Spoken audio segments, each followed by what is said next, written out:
Lily is a multiply disabled autistic advocate and content creator. She works at Easterseals National office in brand marketing, where she co-hosts the podcast, Everything You Know About Disability is Wrong. Lily is also a writer, a filmmaker, and she even co-hosts an LGBTQ plus community building variety show in Chicago called True Blue Comedy. I met Lily through our work in the accessibility and disability advocacy space. And I just want to say, Lily, thank you so much for letting me volunteer you to share one of your many hacks. Thanks, Margot. I'm so happy to be here. Like Margot said, my name is Lily Ellora Newton, and something about me is that if I have to complete a task that is made up of a sequence of smaller steps, I need those smaller steps written out and presented visually. I think this is because specifically my ADHD really needs a clear first step to begin something. And my autism makes it feel quite overwhelming to decide what small step in a larger sequence should go first and what the correct order should be. So that shows up in my life in tasks like get ready for the day or clean up. So here's how a common morning for me would go before I began accommodating myself this way. I would think to myself, okay, I need to get ready. And getting ready means showering. But if I'm going to shower, I need to take off my nail polish.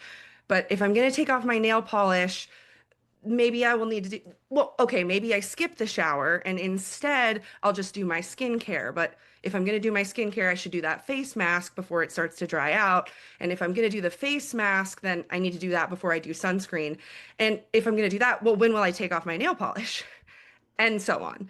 And all of those thoughts would eventually end up becoming too overwhelming, so I wouldn't make a single decision and I'd get stuck in a sort of frozen state. And before I had begun to unpack my own internalized ableism, I labeled myself as lazy, or I just blamed myself for not being able to get started. And more often than not, that freeze state coupled with self-shaming led to meltdowns.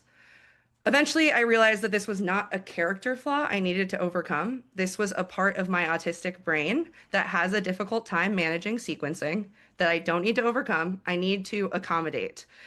So that's where the sequential lists come into play. And the list you see on the screen that begins with take meds, go to bathroom, brush teeth, that is the exact list that I have hanging in my room and I reference every single morning. Also, there's a little bonus hack for anyone who works from home, which is to end by putting on your shoes because wearing shoes helps me stay productive. At one point, I might have judged myself for being able to manage something like this without a list, but that's my internalized ableism speaking. And if someone wants to judge me for using these kind of lists, that's their ableism to deal with. And it shows up for me as a boundary now. If a task like get ready or clean up has multiple steps, I must have a list with those steps mapped out in sequential order. And I'll end with just saying that if this hack of writing out sequential steps to a larger task doesn't resonate with you, what I hope does resonate is the act of giving myself permission to accommodate my needs in whatever way I needed to. Like I said, some people might find it childish to need to write out my sequence of events, but that's their thing to deal with, not mine. If an aid or an accommodation prevents stress or prevents meltdowns, I'm going to do it. One thing I like to say in my disability advocacy in general is that the film It's a Wonderful Life, which is one of my special interests, ends with each time a bell rings, an angel gets its wings. My version of that is each time a disabled person accommodates their needs, an angel gets their wings. So don't let shame stop you from taking care of yourself. Thank you for listening, and thank you to Margot for having me on this event. It has been a masterclass in creating a belonging space. Lily, thank you so much. Everybody show some love for Lily in the chat. Something that really stands out to me, Lily, about your hack is what you said about giving ourselves permission.